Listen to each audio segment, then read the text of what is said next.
Ciao a tutti e bentornati sul mio canale. Oggi vedremo insieme 8 espressioni o frasi che daranno uno slancio alle vostre frasi.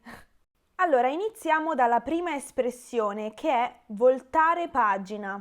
Voltiamo pagina. Osserviamo questa frase. Ho litigato con qualcuno e dico: non ne voglio più parlare, basta. Ovviamente questa frase va benissimo così com'è, possiamo anche non aggiungere altro.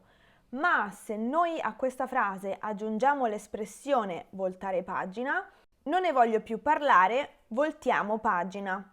Vedete la differenza tra le due frasi? Entrambe sono corrette, però una è più completa, è più rotonda dal punto di vista del significato e quindi nella conversazione suona meglio. Vediamo la seconda espressione che è non ti nascondo che. Questa, come la precedente, può essere aggiunta oppure tolta alla frase e la frase non cambierà significato. Per esempio, se io dico sono preoccupata, questa frase va benissimo così com'è, esprime ciò che voi volete comunicare. Però, ovviamente, se io aggiungo non ti nascondo che sono preoccupata, vedete come questa frase si eleva in qualche modo? Questa frase diventa più completa e comunica di più in un certo senso. Non ti nascondo che sono preoccupata. Vediamo la terza espressione. Allora, la nostra frase di partenza è: non ho ancora letto quel libro. Lo state dicendo a qualcuno.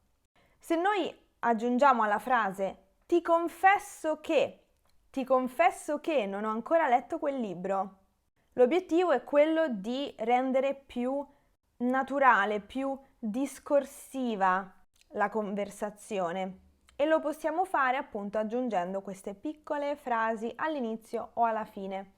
Quando noi parliamo vogliamo essere discorsivi, vogliamo che le nostre frasi siano fluide. Passiamo alla quarta espressione che è a dire la verità. A dire la verità. A dire la verità, la nostra frase di partenza è non mi è piaciuto quel film. Questa frase va benissimo così com'è, ma se noi aggiungiamo a dire la verità, la frase acquista pienezza di significato. Quindi a dire la verità, quel film non mi è piaciuto. Vediamo ora la quinta espressione che è per farla breve. Quando noi non vogliamo raccontare una storia o un fatto accaduto nella sua interezza perché ci metteremmo troppo tempo, possiamo ridurre i tempi della narrazione dicendo per farla breve. Quindi voi volete dire che una persona non si è più fatta sentire. Invece di raccontare tutta la storia che poi porterà all'evento finale, cioè che quella persona non ti ha più scritto, semplicemente possiamo dire per farla breve non mi ha più scritto. Bisogna anche capire l'interlocutore, quindi se non ha abbastanza tempo per ascoltarci o se sarebbe troppo lungo raccontare nel dettaglio tutto quello che è successo per poi far capire la conclusione della storia, allora si taglia corto e si dice va bene, non sto qui a raccontarti tutto, per farla breve non mi ha più scritto. Vediamo l'espressione numero 6 che è dammi retta oppure dai retta a me e ovviamente al posto di me ci può essere qualsiasi altro pronome. Vediamo la nostra frase di partenza. Non è una buona idea rispondere alle provocazioni. Questa frase va già bene così com'è, ma se noi aggiungiamo dai retta a me o dammi retta, andiamo a rendere più completa la frase e la abbelliamo di un'espressione tipica della conversazione quotidiana.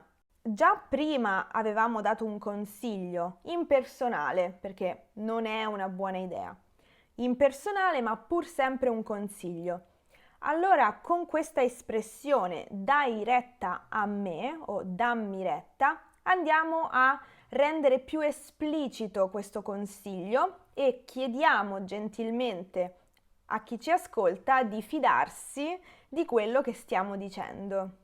Vediamo l'espressione numero 7, che è essere combattuti. Essere combattuti significa essere indecisi su qualcosa. Non so se sia meglio telefonare o mandare un'email. Questa frase è perfetta così com'è. Esprime un'indecisione del parlante sul da farsi. Però se aggiungiamo sono combattuta, la frase diventa molto più discorsiva. Non so se sia meglio telefonare o mandare un'email. Sono combattuta. Vediamo l'ottava e ultima espressione di oggi, che è ho cambiato idea. Ho cambiato idea. Volevo comprare quel vestito, ma non l'ho più fatto. C'è stato un cambiamento di idea.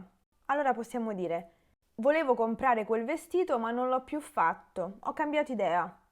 Queste frasi che noi aggiungiamo invogliano chi sta parlando con noi a interagire con noi nella conversazione. Quindi è questo lo scopo della conversazione, no? Parlare, comunicare con chi ci sta ascoltando, con i nostri interlocutori, e quindi vogliamo che loro reagiscano a quanto noi diciamo. Perciò con l'aggiunta di queste espressioni alle vostre frasi rendiamo tutto più fluido, tutto più discorsivo e incoraggiamo la conversazione. Questo è tutto per il video di oggi, spero che abbiate preso appunti e spero che queste informazioni vi siano utili. Grazie mille per aver guardato questa lezione, noi ci vediamo nella prossima. A presto, ciao!